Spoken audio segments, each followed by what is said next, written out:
Crack the code. Phrasal verbs with break. Hello, English learners. Welcome to another exciting lesson. Today, we're diving into a fascinating part of English language. Phrasal verbs with break. Phrasal verbs can be a little tricky, but don't worry.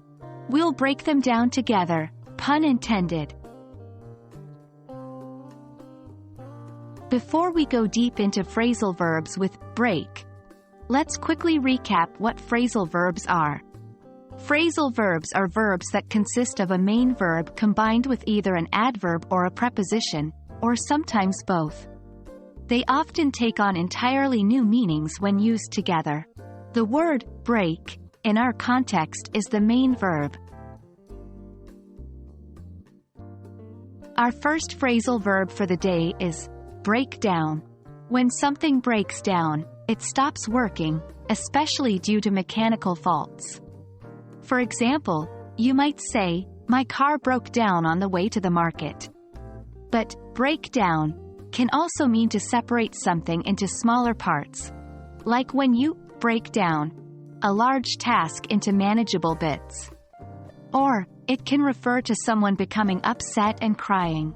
That's 3 different meanings already. Fascinating, isn't it? Next, we have break up. This phrasal verb is commonly used when a relationship ends. For instance, John and Sarah decided to break up after 5 years of dating. It can also mean to separate or to cause to separate into pieces, as in, the teacher had to break up the fight between the 2 students. Moving on, we have break in. This can mean to enter a building or a room forcibly, often for criminal purposes like burglary. Someone broke in while we were on vacation. But it can also mean to use something new until it's comfortable or functional. For example, I need to break in my new hiking boots before our trip. Our final phrasal verb for today is break out. This typically refers to a sudden occurrence, like a fire broke out in the building. It can also mean to escape, like the prisoner broke out of jail. There you have it, folks. Today we learned some common phrasal verbs with break and their meanings. We hope this lesson helps to break down the complexity of phrasal verbs for you.